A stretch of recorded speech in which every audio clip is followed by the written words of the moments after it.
veo exactamente cuáles son los precios a los que estamos entrando en China y me dicen que estoy haciendo dumping de precios cuando tengo por lo menos 5 países fuera de la Unión Europea que están exportando a un precio inferior que el de la Unión Europea, digo, esto es como lo del chiste, tú no has venido a cazar, ¿eh? Tú no vienes aquí por el dumping, tú está claro lo que quieres, tú lo sabes perfectamente lo que quieres. Y además es que España no está por debajo de coste de producción en ningún caso vendiendo a esos precios. Jamás.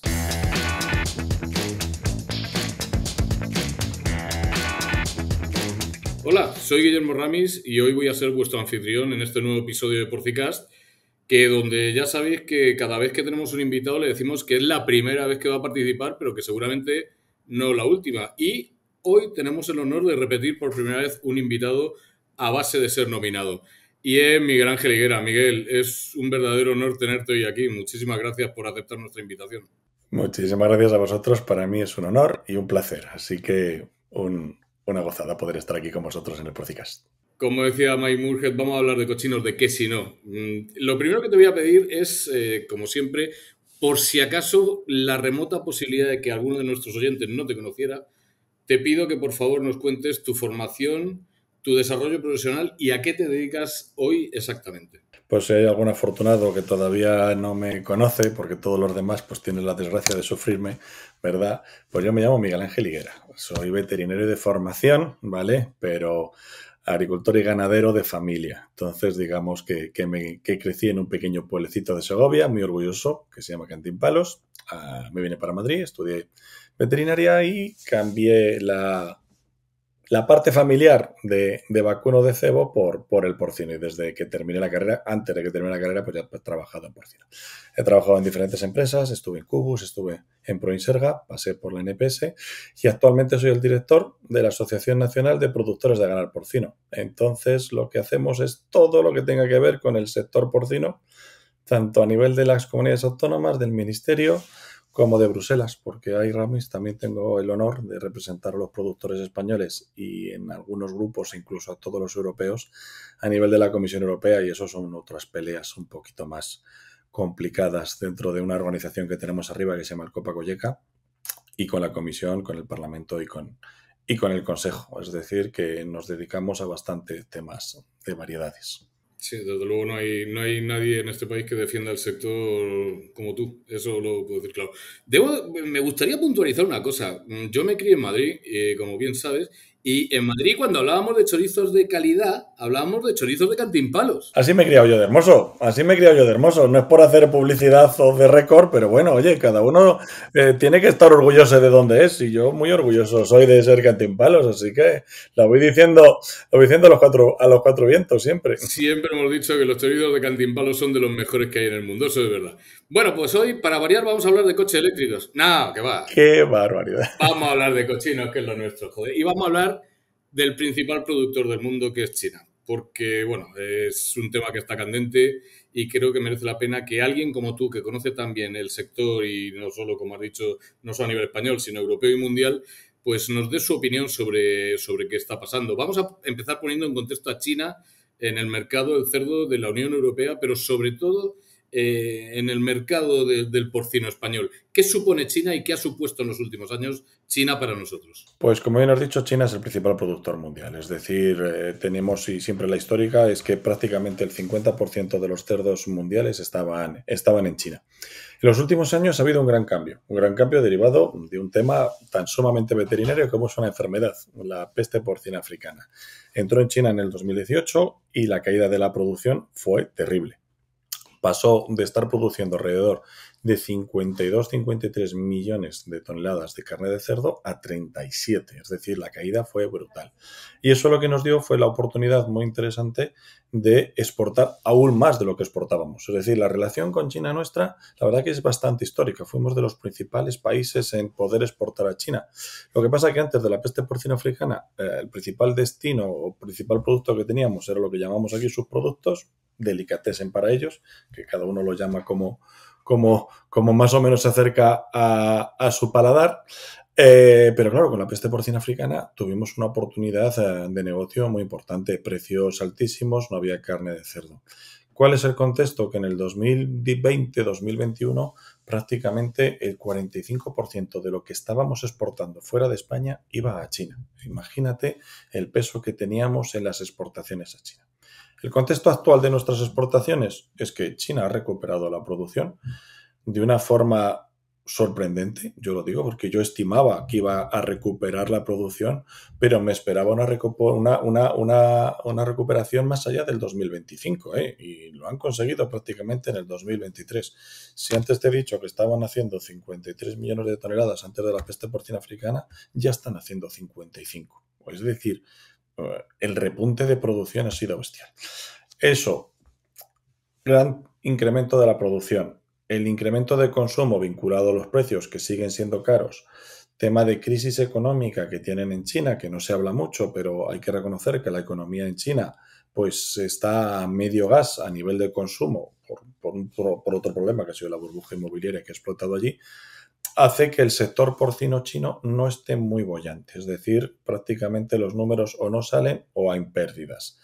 Claro, estamos en otro contexto. Es una economía, no vamos a llamar intervenida, pero la podemos poner el nombre pseudo. Esto es muy científico, ya lo sabes tú a nivel de la universidad. El tema del prefijo pseudo nos vale a los veterinarios para mucho, ¿vale? Dirigida, dicen otros. Economía dirigida. Dirigidos, sí, nada. Sí, lo que pasa que lo bueno que tienen es que las empresas chinas, que sobre todo muchas de ellas están cotizando en bolsa, pues les permiten el gobierno chino pues ir funcionando en bolsa pese a tener importantes pérdidas. Y esto está haciendo que la tensión a nivel de producto en China sea muy importante. ¿Qué nos conlleva, qué nos lleva a eso? Pues que precisamente ahora mismo la situación del productor chino no es lo más boyante que hay. Nosotros y todo el mundo, desde los grandes años del 2019, 2020, 2021, todos hemos bajado las exportaciones a China. Ahora, concretamente, nosotros pues estamos más o menos poniendo en China un 20% de nuestras exportaciones. Lo único que pasa es que de ese 20%, el 50% es carne fresca, refrigerada y congelada, la partida de carne, y el otro 50% son subproductos, guión delicatessen. ¿Cuánto estamos poniendo ahora mismo en el mercado? Unas 550.000 toneladas, pero eso equivale pues más o menos a 1.200.000, 1.300.000, 1.200, 1.300 millones de euros. Se nos van las cifras. Es decir, wow, o sea, desde el punto de vista económico, el peso de China es bastante interesante. Y mucho más interesante para los productos gourmet suyos, nuestros despojos. ¿Por qué? Porque no tenemos mucho otro mercado alternativo para esos productos. El problema está que nosotros nos comemos los que nos comemos y nos gustan, pero no fuerces a que la gente se coma muchos más vísceras rojas de las que se está comiendo ahora mismo o que se coma más morros o más manitas. Es un producto de una elasticidad en el consumo bastante limitada, con lo cual esa es la foto que tenemos, es decir, fantástico aquellas empresas que están exportando a China. Por cierto, a China no puede exportar todo el mundo, ¿vale?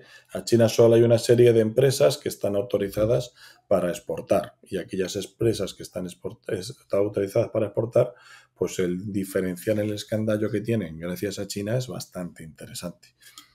Datos medios podríamos estar hablando entre 12 y 15 euros, ¿vale?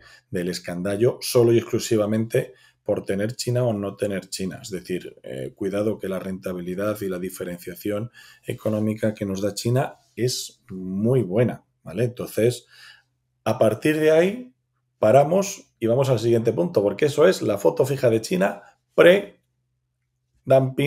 o, por así decirlo, preconflicto chino. Eso es donde estábamos ahora mismo. Solo una pequeña aclaración, Miguel. Yo bien sé por hace 2 años a una representante del gobierno chino. Tú ya sabes que yo siempre he dicho que los datos que te dan de la actualidad los chinos siempre son dudosos, pero los que te dan del futuro casi siempre son verdaderos. Las intenciones. Sí, las intenciones, porque ya dicen lo que quieren hacer y casi siempre lo consiguen. Esta mujer decía que para el 26 China era autosuficiente. No lo ves, ¿verdad? Yo sí que lo veo, ¿eh? Yo sí que lo veo, de verdad, ¿eh? Al ritmo que van, para mí uno de mis mayores miedos que tengo de China no es que sean autosuficientes, es que sean exportadores. Es que empiecen a vender fuera, claro. Ellos no reconocen la regionalización de la peste porcina africana en países que, hombre, yo creo que son de bastante bien hacer las cosas, como puede ser Alemania, ¿sabes? No te voy a decir, y perdón por el no son menosprecio, pero digamos que Rumanía y Alemania, pues podríamos tener diferencias en el tema de la estructura de producción. Rumanía con explotaciones de traspatio, Alemania con una producción más profesionalizada. Entonces dices, oye, si no tengo claro cuál es el contacto entre el cerdo y el jabalí de Rumanía, te bloqueo entero. Pero Alemania, pero los chinos, ellos mismos se están ya autorregionalizando para exportar. Datos curiosos, pues antes de este conflicto cambiamos el embajador chino aquí en España, hemos tenido ya 3 reuniones con él, una post-crisis, 2 pre, y antes de todo este conflicto, el posicionamiento que tenía el gobierno chino con España era muy positivo, muy positivo, muy positivo. Es decir, para que os hagáis una idea, una de las palabras del embajador es que tienen un miedo con España, y es que el equilibrio de la balanza comercial está totalmente descompensado, 5-1. Ellos nos exportan 5 por cada 1 que exportamos nosotros. Ellos quieren seguir exportando más a la Unión Europea y concretamente a España. Pero si exportan más, el desequilibrio de la balanza es mayor, con lo cual el riesgo de impagos pues aumenta. Y ellos, vamos a ser francos, ya en aquel momento nos identificaron 2 productos que nos quieren meter hasta en la sopa: paneles eléctricos y baterías de coches. Baterías, ¿eh? En este caso todavía no eran coches, eran baterías. Esas 2 cosas querían ellos exportarlo. Y claro, los barcos tienen que venir con productos, tienen que volver con productos y tenemos que tener un equilibrio. El único producto a nivel de España llamativamente interesante era el cerdo. Cosa que nos ha venido mal para la crisis actual. Pues vámonos a esa crisis, porque estamos hablando de la crisis, pero Vamos a ver esa crisis. quizá alguien no sepa de qué crisis estamos hablando.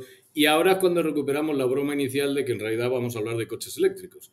Porque hace 2 semanas surgió una noticia, la Unión Europea lleva negociando con China la imposibilidad de meter los coches eléctricos chinos, si no me equivoco, por cuestiones ambientales. Y China contraataca, pues metiéndose con lo que le hace daño a la Unión Europea, que es el cerdo y concretamente el cerdo español, porque para eso somos el principal exportador. Cuéntame un poco más de la base de todo este conflicto. Lo que hay es, por un lado, 2 cosas en paralelo que se han juntado y que obviamente yo creo que una era la que motivaba a la otra. El coche eléctrico, como bien has dicho. La Unión Europea inició un estudio de dumping, es decir, de fraude de precios por parte de los grandes productores de coches eléctricos chinos. ¿Eso qué quiere decir? Que la Unión Europea sospechaba y ha confirmado de que hay ayudas específicas por parte del gobierno a las empresas que hacen coches eléctricos, lo que les hace tener unos precios muy competitivos en el mercado internacional, y obviamente lo vemos. Sabemos perfectamente hasta ahora mismo que había unas cuantas marcas de coches eléctricos con unos precios muy importantes. Siempre dudas porque al fin y al cabo son chinos y dices, ¿qué pasará con ello? Yo os digo una cosa. Hace 3 semanas estuve en la SIAL China, en la feria más importante de SIAL del producto de agroalimentación. Allí en China prácticamente el 80% en SIAL de los coches que ves por la calle son coches eléctricos. Además llevan una matrícula diferenciada de otro color para que veas que es eléctrico. Y perdón por la palabra, vaya carracos. O sea, vaya pedazo de coches que había. O sea, el que tenía el Tesla era el pobrecito que no puede permitirse uno mejor. Y el Tesla siendo más caro. O sea, cuidado ahí con el peso de los chinos en los coches eléctricos. Sí, la época esa en la que los chinos se identificaban con baja calidad, creo que pasó la historia ya. Sobre todo si en este mundo todos somos lo mismo y somos consumidores. Y si eres un consumidor de un producto caro, lo que buscas es la repetitividad y automáticamente, como tú no seas un buen influencer de lo que compras a los demás, se te cae. Es decir, si alguien compra un coche chino y va diciendo que es malo, no venden ninguno. Total, la Unión Europea determinó que sí que había dumping empresarial con los coches de China y ha puesto unos aranceles a la importación más allá de los que tenía. Y los ha puesto en 3 niveles, dependiendo de la participación que han tenido las diferentes empresas dentro de este análisis de precios. La que menos arancel le han puesto es la de DYB, que les han puesto un 17% de arancel. La siguiente es la de Geely, con dos, no sé si se llama Geely o Geely, no tengo ni idea. Es la que es la propietaria de Volvo, para que nos hagamos una idea de lo que hacen los Polestars. Esa le han puesto un arancel de un 19 y algo por ciento. Y luego todos los demás que se considera que no han sido muy participativos en el estudio o que no han dado los datos, les han metido un arancel de un 39%. Hace 2 días se revisaron a la baja los aranceles. Revisar a la baja fueron en decimales, o sea, no se revisó nada a la baja. Entonces, eso es lo que tenemos. Lo que tenemos es que la Unión Europea ha impuesto unos aranceles a China. Y China, pues no se ha estado quieta, ¿sabes? Y China, pues ha decidido iniciar lo mismo que inició la Unión Europea, es decir, una investigación frente al dumping de precios y en este caso frente al porcino. Daba la casualidad de que para que no pareciera lo que es y que ya ha quedado claro que lo que es una respuesta, lo que convencieron o lo oficial es que lo que serían mis homólogos allí en China, la Asociación de Productores Chinos, es la que denunció al Ministerio de Comercio chino de que los precios a los que estaba vendiendo la Unión Europea estaban por debajo de los costes de producción y estaban afectando al mercado chino. Y por lo tanto los productores chinos motivaban al Ministerio de Comercio chino a denunciar a la Unión Europea por dumping de precios en el sector porcino.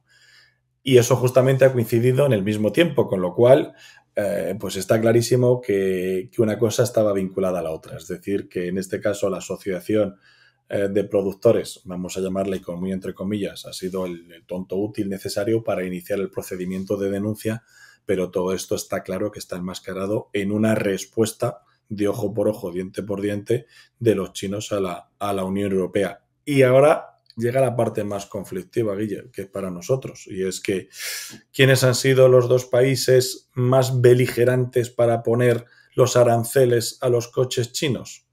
Francia y España. Sorpresa. Sorpresa. ¿Qué es lo que España exporta a China que nos pueda hacer daño? Cerdos. El cerdo.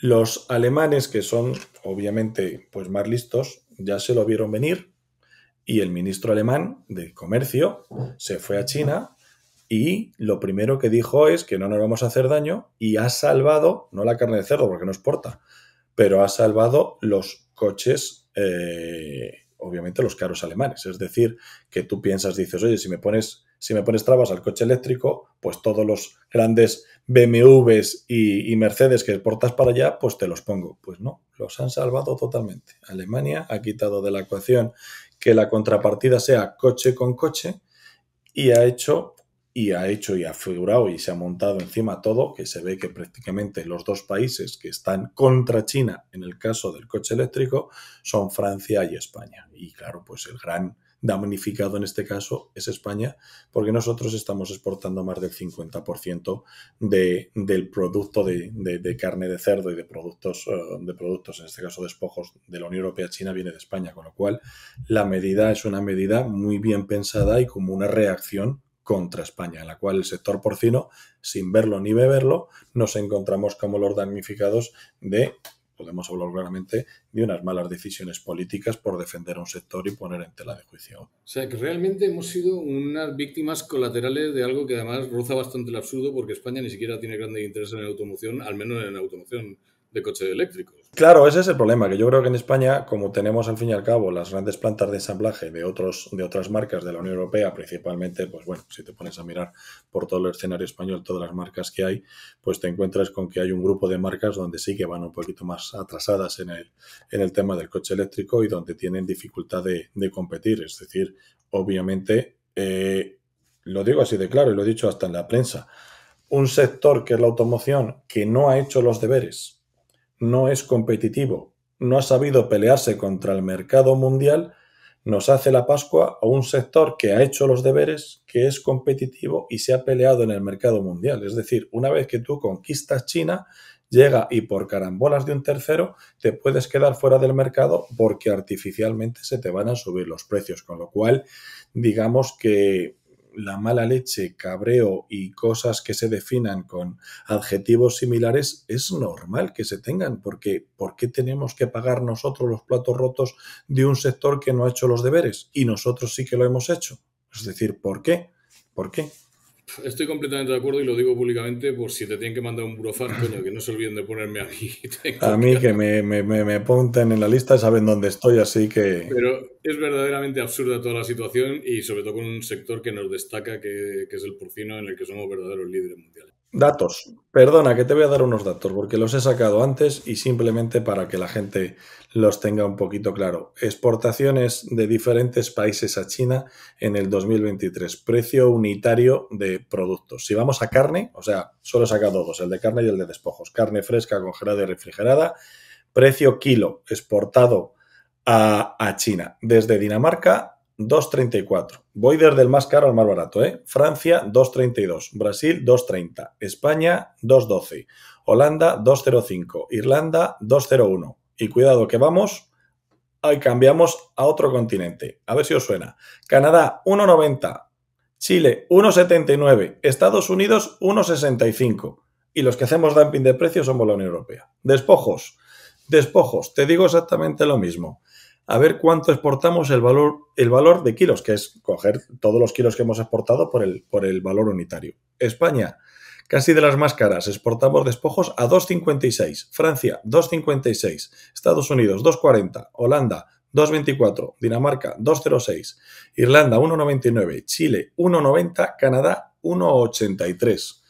Dices, hombre, vamos a ver si yo, que soy medio tonto y no sé casi ni teclar los números de la calculadora y veo exactamente cuáles son los precios a los que estamos entrando en China y me dicen que estoy haciendo dumping de precios cuando tengo por lo menos 5 países fuera de la Unión Europea que están exportando a un precio inferior que el de la Unión Europea, digo, esto es como lo del chiste, tú no has venido a cazar, ¿eh?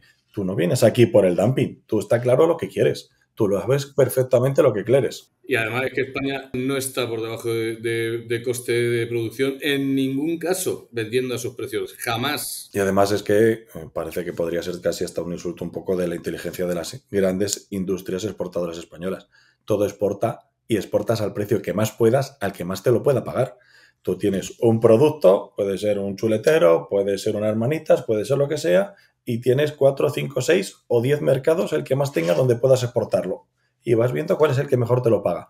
¿Y a quién se lo vendes? El que mejor te lo paga. ¿Tú crees que vas a vender a China perdiendo dinero por la intención de hacerles daño? Ah, porque los chinos, perdona que vuelvo, nos reclaman dos cosas. Uno, que en el 2023 hemos hecho dumping de precios, es decir, teníamos precios, pero también hay otro procedimiento que se llama el estudio de daño, el Injury Assessment, que es del 2020, con lo cual los productores de porcino consideran que se les ha hecho daño a su cabaña con las importaciones de la Unión Europea. Cuando no tenían cerdos, quieres decir. Claro, cuando no tenían absolutamente cerdos, hicimos un esfuerzo para dar de comer como pudiéramos a los chinos. Ellos han crecido a lo bestia en ese tiempo, es decir, si nosotros le hubiéramos bloqueado no hubieran crecido, pero han seguido creciendo, pero achacan daño, por así decirlo, estructural al sector desde el 2020 hasta el 2023 y dumping de precios en el 2023. ¿Qué te parece el escenario que te cuento? Pues es un escenario bastante apocalíptico y quiero que me cuentes dónde crees que nos lleva, es decir, cuáles van a ser las consecuencias en el sector productor español. Pues mira, ahora mismo lo que tenemos es que lo primero que han tenido que hacer todas las industrias que han exportado y las industrias comercializadoras, no solo las elaboradoras, sino todo aquel que haya puesto una factura en China, es hasta este domingo, hasta este sábado, haberse registrado en una página web china para mostrar tu intención de participar en cualquier estudio. De todo el listado de las empresas europeas, creemos que elegirán pues entre 5 o 7 empresas que serán las que hagan el estudio pormenorizado. Y eso servirá para que así, por así decirlo, digamos cuál será el resultado. El resultado, obviamente como son chinos y lo hacen con una intención, será que da igual lo que tú demuestres, que otra será lo que ellos interpreten. Entre demostrar e interpretación van bastantes diferencias. Entonces, nuestros peores augurios es que los chinos digan que sí que han encontrado alguna cosa que no les ha gustado y nos pongan aranceles. ¿Qué aranceles? Pues muy parecidos y posiblemente la estructura del coche eléctrico, en función de lo colaborador o no colaborador que han sido. Las empresas investigadas, si han colaborado y que han descubierto algo, pero que no es mucho, tendrán un arancel básico mínimo pero importante.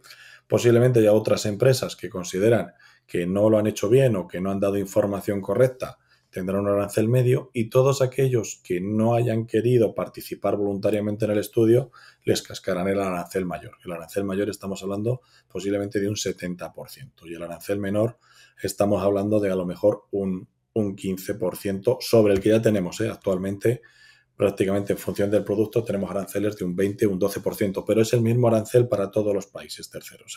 Todos los que estamos en el acuerdo internacional tenemos ese arancel, con lo cual, bueno, pues por lo menos a nivel de arancel compito con el resto de América. ¿Qué me pasa? Que si ese arancel me lo suben mucho, hay una serie de productos, sobre todo subproductos, que van ya muy justos de precio, que ya sí que, si quieres exportar, irían a pérdidas, con lo cual no tendría ningún interés exportarlo, y sí que tendríamos un problema. A nivel de carne fresca, pues el problema se llama precio. Si tú no puedes exportar a China, esa carne fresca que se queda en la Unión Europea, que lo que haces es incrementar artificialmente la oferta. Ante un incremento de oferta con igual demanda, los precios caen.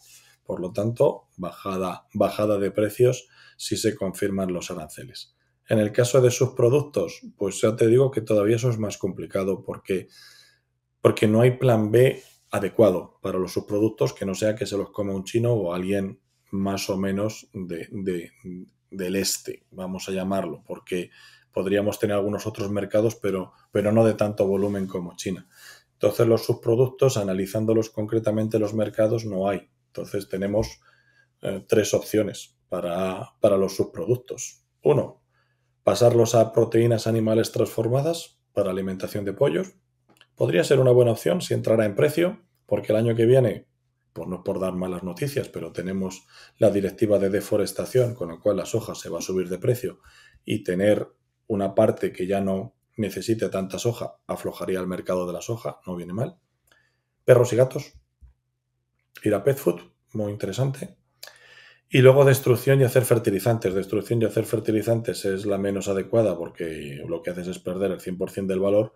Las otras dos rentabilizas algo, pero no es lo mismo. Estamos hablando de que posiblemente para proteínas animales transformadas o para pet food sea más o menos €1 el kilo, 1.000 euros la tonelada. Claro, cuando ahora mismo te he dicho que nosotros los estamos vendiendo a 2 y pico a China, es decir, prácticamente estamos triplicando el valor de lo que podríamos tener si no tenemos China. El impacto económico es muy importante, es muy importante. Es decir, el resumen, lo que ves es que nos vamos a quedar sin acceso mayoritariamente a un mercado muy interesante, sobre oferta de producto, y algunos otros, como te he dicho antes, que estamos ganando dinero en el escandallo por venderlos, pues se podría convertir en un problema.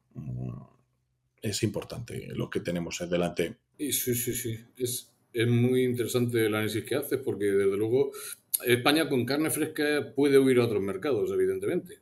¿A qué otros mercados crees tú que podemos huir? A la Unión Europea, sobre todo. Yo creo que ahora mismo, además de que yo creo que también nos interesa poder huir hacia la Unión Europea. En la Unión Europea hay un descenso de cabaña. Sabemos que hay países que van a seguir reduciendo. A ver cómo avanzan los alemanes con el tema del etiquetado de bienestar animal. Holanda tiene que cerrar granjas, pero como los holandeses no se puede fiar uno mucho, a lo mejor hasta incluso crecen. Los daneses, pues ya sabes que hasta el año pasado cerraron un matadero porque les falta animales, es decir, dentro de la Unión Europea hay escasez de carne de cerdo, con lo cual sí que podría ser un mercado donde lo podría absorber, pero no a estos precios, no a estos precios. Si no recuerdo mal, en el último podcast que hicimos tú y yo juntos, hablabas de que precisamente España se va a convertir en el principal suministrador de Europa. Y decías, pero no porque vayamos a crecer mucho, sino porque los otros van a decrecer. ¿Esta crisis va a ayudar a que los demás decrezcan más rápidamente? Pues sobre todo depende de la presión. Es decir, si esto se produce así, date cuenta que en España sí que tenemos una ventaja, y es que, pues por así decirlo, y hay que reconocerlo, que a nivel del bolsillo del productor, pues están viniendo bien estos años. Es decir, no podemos decir otra cosa, que la rentabilidad económica no está nada mal. Y claro, cuando entras a nivel de competir en la Unión Europea, entras en una guerra fratricida. Es decir, a ver quién aguanta. Es decir, hay que bajar precios para que tu producto se ponga ahí. Y el que gana es el que más aguanta durante más tiempo. Entonces, es una situación bastante complicada. ¿Por qué? Porque al fin y al cabo son casi guerras fratricidas entre hermanos para ver quién sobrevive. No es bueno ni es lo ideal. Lo ideal es que se fueran acoplando los mercados poco a poco, pero no de forma puntual.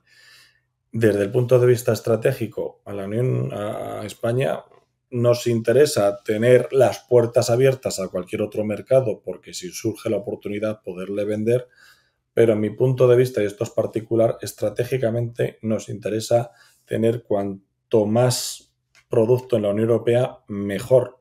No porque te lo vayan a pagar más, no porque haya más mercado, no porque vaya a aumentar el consumo, sino por una cosa que se llama Africa Swine Fever, peste porcina africana, que sigue aumentando, sigue avanzando, sigue bajando hacia el sur. Estamos haciendo todo lo posible, lo imposible y más para que no entre en España, pero nadie puede tirar la piedra de decir que no nos va a entrar.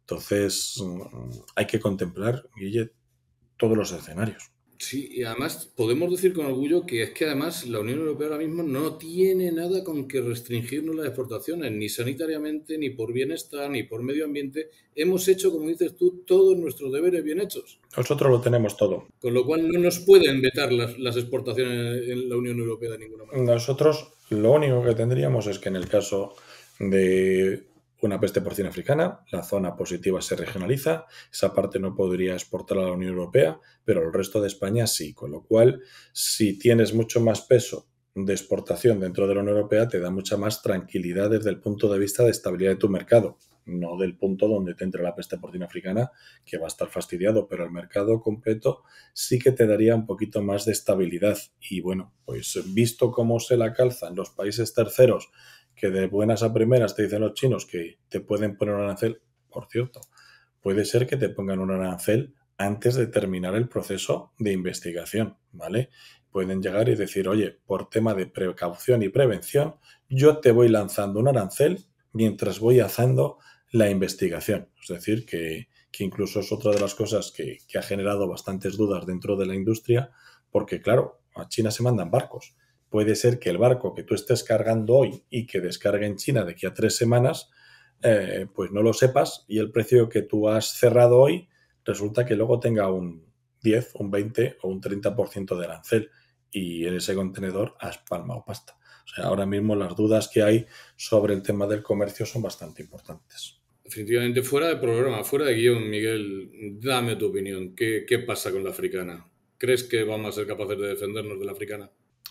A ver, hay dos cosas. En la Unión Europea no la para. No la para porque yo estoy cansado de decir que vamos detrás de la africana y la africana va lenta, pero nosotros vamos todavía más lentos. O sea, en Europa lo único que se está haciendo es identificar por dónde pasa. Entonces, detecto un jabalí, digo aquí hay peste, hago un radio, lo miro, hay otro jabalí, lo detecto, pero no hay una campaña activa, seria, de determinar donde no sospecho que haya enfermedad ni donde nunca la he encontrado, buscarla.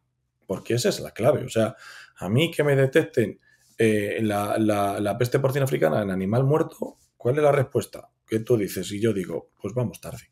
Si me la detectas en animal vivo, digo, cuidado, que está ahí, la hemos pillado, porque está en animal vivo, la hemos pillado. Pero la estamos detectando constantemente en animal muerto y en animal muerto pasado. Con lo cual, si no cambia un poquito la estrategia, vamos mal. Obviamente, no nos hace flaco favor las ingentes cantidades de jabalí que hay en la Unión Europea. Vamos, eso es lo que está moviendo la peste, hay que ser realista. Lo está moviendo muchísimo. Entonces, si no tenemos una política europea realmente de control y estabilización de las poblaciones silvestres de jabalís, poco vamos a hacer. Sí, hablaba con Cristian Cortázar de esto precisamente y le decía, están disminuyendo mucho las escopetas en el campo y dice, mira, aunque se mantuvieran, dice, aunque crecieran, es imposible, no podemos controlar el jabalí de ninguna de las maneras y encima con legislaciones restrictivas para la caza. Y encima con un jabalí que no solo en España, sino en el resto de la Unión Europea, con el tema de los regadíos, pues ya tiene comida mucha sin ningún problema. Está viendo que acercarse a las ciudades es más seguro que acercarse a los pueblos, porque los pueblos hay en los copetes y en las ciudades no. Entonces en los pueblos les echan comida y en los pueblos les pegan tiros, ¿sabes? Entonces es más seguro. Escucha, es que en los pueblos hay cerebro y en las ciudades a veces no, que Dios me perdone por lo que acabo de decir, pero bueno. Pues ya ves que saben perfectamente que se pueden acercar a fuentes de alimento dentro de las ciudades, con lo cual no hay ningún problema. Tenemos que hay una facilidad de comida terrible. No sé si te lo dijo Cristian Cortázar, porque siempre es una cosa que dice y que a mí me asombra, que los últimos prácticamente 20 años ha crecido un 30% la masa forestal en España, que siempre dicen que vamos a desierto, y que se ha crecido la masa forestal a lo bestia. Es decir, el hábitat del jabalí está creciendo en España. Solo vamos a desierto en Murcia, eso sí te lo puedo certificar. Sí, eso sí que es cierto. Ahí vais un poquito. Pero en otras partes, ojo, que no es buena señal, que muchas veces es por abandono de zonas, ¿no?, de zonas agrarias. Se abandona zonas agrarias y te lo come, obviamente, el matorral. Caldo luego de fuegos, pero es la zona fantástica para que esté el jabalí. Con lo que solo mirando en España cómo estamos, da miedo. Da miedo prepararte a hacer un programa de erradicación de una enfermedad que gracias a Dios no tenemos, pero ojo con nuestro vecino silvestre, que es el jabalí, que no es tan fácil, ¿eh? Ese sí que disfruta del espacio Schengen, que se mueve como le da la gana entre países. Sin ningún tipo de problema. Y me da miedo porque creo que muchas veces a nivel del ganadero y del veterinario se está aflojando la sensibilidad. O sea, hemos tenido picos. Cuando entró en Bélgica, ¡ay, qué viene! Pero todos los saltos de Alemania y todo lo que está pasando en Italia, que es súper preocupante. Tía, lo de Italia es fascinante. Cómo salta 400, 500 kilómetros un foco sin respirar, ¿eh? Y en principio focos diferentes que no tienen conexión, que no son saltos de uno a otro, sino que son diferentes entradas. El control que está viendo, la parte obviamente que hay algo de ocultismo y el altísimo riesgo porque obviamente ya el comercio que tenemos y las relaciones comerciales que tenemos con Italia son mayores que con otros países, que cuando estaba en Polonia, cuando estaba en Lituania, dices, bueno, pues tampoco tenemos tanto cuidado que está en Italia. Y he notado que me da a mí la sensación por parte nuestra de que vamos tanto avisando a nosotros que viene el lobo, que la gente ha bajado la sensibilidad. La fábula de Pedro. Totalmente. Escucha, sería paradójico que los italianos, después de que nos han metido una cepa de PIRS altísimamente virulenta como la que estamos sufriendo, nos metieran la africana también. Harían un combo, como mínimo, bastante interesante. Pues los quiero mucho los italianos, pero ya sabes que ese escenario que acabas de decir es probable. Yo adoro Italia, pero es probable, porque desafortunadamente no entra dentro de la ciencia ficción. Podría ocurrir sin ningún problema. Bueno, ya ponte el sombrero de Gryffindor y hazme una previsión de qué va a pasar con nuestro sector. ¿Qué hacemos? Vamos a bajar cabaña, de verdad nos vamos a refugiar en la Unión Europea, nos lo van a permitir, vamos a ganarle a los chinos, que esta es la parte de humor de la frase. ¿Qué va a pasar, Miguel? A ver, lo de los chinos va a ser complicado, ¿vale? Entonces, lo de los chinos hay que ir pensando siempre en el escenario que hay que protegerse, y es que nos pongan unos aranceles que nos hagan perder parcialmente las exportaciones a China, ¿vale? Entonces, ese es el escenario a nivel del mercado. Puede ser que a mercado de países terceros reduzcamos, por lo tanto, tenemos que forzar la máquina y ser más competitivos para la Unión Europea. ¿Qué nos estamos encontrando? El año que viene, a ver cómo lo vamos negociando con el Ministerio, tenemos el cambio de densidades, ¿vale? Entonces, vamos a ver cómo afecta la producción. Hemos caído fuertemente la producción en los últimos 2 años y, en principio, lo que hemos caído de la producción de los últimos 2 años se podría recuperar si estabilizamos sanidad. Y ya sabemos a qué me refiero. Si se estabiliza Rosalía, aparecerían un par de millones de animales fácilmente sin ningún problema. Es decir, tenemos mucho potencial en corto espacio de tiempo de poder recuperar producción, ¿vale? Entonces, y los ganaderos están ganando dinero en los últimos 2 años, se está viendo que hay un ligero incremento de la producción, vamos a ver cómo nos afecta la normativa de la reducción de los metros cuadrados, pero el escenario puede ser la vuelta a la tortilla, más cerdos y menos capacidad de exportación. Con lo cual hay que aprovechar y disfrutar de los precios que tenemos ahora y de los costes que tenemos ahora, porque yo siempre digo, este sector no te da lo que te quita lo que te da, ¿vale? Entonces ahora nos está dando mucho y este sector normalmente tiende a quitártelo lo que te da, así que no hay que estar preparado para todo. Pero escucha, Miguel Ángel, tú sabes que este sector es resiliente y resistente como el solo. Yo recuerdo esas grandes épocas de crisis donde el precio subía un céntimo, y ya los ganaderos decían, prepárame cerdos de reposición para la semana que viene. Hostia, macho, espérate, que ha subido un céntimo, joder. Sí, pero Somos verdaderos resistentes. Pero yo creo que esa es la potencia de nuestro sector español, es decir, la integración, la verticalización, El de verdad tratar a los animales como animales y al negocio como negocio hace que sí que tengamos una posición de ventaja frente a algunos otros países.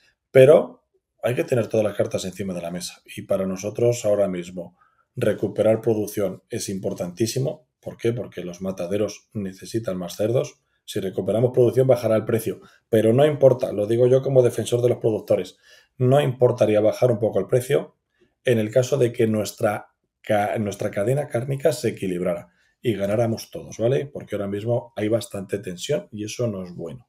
Necesitamos hacer un poquito más de cerdos, posiblemente bajar el valor unitario de cada uno de los cerdos, pero seguir ganando dinero y siendo muy competitivo en Europa porque ese es nuestro mercado. Y si conseguimos mantener a raya la bicha, escenario muy optimista. Fíjate que ya hablábamos en el anterior podcast del desfase entre los millones de cerdos producidos y los millones de capacidad de sacrificio y ya decías que era preocupante y todavía más. Oye, ¿te he entendido yo mal o le achacas unos 2 millones de esos 5 millones de lechones que hemos perdido, se los achacas a Rosalía, 2 millones? Le achaco más, pero yo le achaco más, pero le achaco que si lo controlamos, que me devuelva un 50%. Yo soy bastante precavido.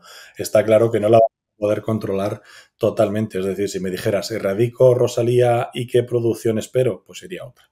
Si controlo Rosalía, sobre todo en las zonas que han sufrido más y se puede pasar a una estabilización, directamente con simplemente un control, estoy seguro que superamos los 2 millones simplemente por control, ¿eh? ¿Tú dirías que de esos 5 millones de lechones que hemos perdido, 3,5 pueden haber sido por Rosalía? Sin duda. Y otro 1,5 por los antibióticos. Sí, correcto. Entre óxido de zinc y antibióticos, ¿vale? Esa ha sido la tormenta perfecta. Juntar una cosa con la otra nos ha salido redonda la jugada. Sobre todo te lo digo porque a nivel de compañeros de la administración sí que achacan las mortalidades a temas víricos y nosotros remarcamos mucho, que cuidado que las dificultades a nivel del campo por aplicar a tiempo y con contundencia los antibióticos necesarios y precisos, pues faltan. Ahora, ni vas a tiempo, ni utilizas el antibiótico necesario, ni el preciso, con lo cual arrancas ya los tratamientos con una base estándar de mortalidad bastante alta y arranca a medicar con mortalidad instaurada. Pues ya ves dónde vas. Lo que decíamos antes, nos hemos convertido de ser preventivistas, que era lo que hemos sido toda la vida, nos han convertido en médicos, es decir, en curadores. En curadores cuando tenemos un problema, cuando ya el problema se ha hecho bola. Iba a decir curanderos, pero todavía me resisto a decirlo. Pero realmente nosotros que siempre hemos tenido a gala ser preventivistas, pues nos han desmontado bastante nuestro chiringuito que funcionaba medianamente bien. Mira, Ángel, joder, siempre disfruto como un demonio y aprendo de ti lo que no está escrito, pero va siendo hora de que acabemos este episodio contigo, porque no me cabe la menor duda de que vamos a tener más episodios. Y te voy a pedir que hagas lo que pedimos siempre al final de cada episodio. Nomina a alguien que te gustaría ver sentado donde estás tú sentado ahora mismo. Pues hombre, me gustaría ver a un compañero experto en el mercado internacional y que precisamente trabaja por una empresa china, con lo cual tiene un mercado y tiene una visión global espectacular. Es difícil de conseguir, así que el reto que os voy a poner es bastante importante. Muchos de ellos lo conocéis porque es un ex Balkan Pants que decidió emigrar a Polonia y a partir de ahí pues se ha hecho uno de los hombres fuertes de nuestro sector a nivel mundial y se llama Luis Cerdán, compañero veterinario además.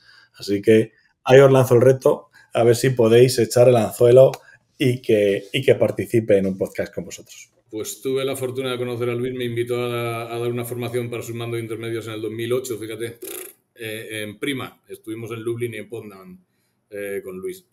Te recojo el reto y vamos a ver si conseguimos traer a Luis, que estoy de acuerdo contigo que fácil no es. Nos has puesto tareas muy, muy, muy serias. Pero eso es divertido. Miguel Ángel, solo me queda decirte lo que te digo siempre. Gracias por regalarnos lo más valioso que tienes, que es tu tiempo. Sé el nivel de ocupación que tienes porque te conozco bien y sé que no paras un solo instante. Así que el agradecimiento es doble de que compartas tu tiempo y que compartas ese análisis tan certero que has hecho de la situación actual de nuestro porcino y de nuestra relación con el gigante chino. Y hasta siempre. En cuanto te vuelvan a nominar, te vuelvo a llamar, así que tú verás. Por supuesto, a vuestra disposición, a tu disposición y un placer participar en vuestros podcasts. Así que fantástico. Muchísimas gracias, amigo. Ha sido un verdadero honor. Hasta siempre. Hasta la próxima.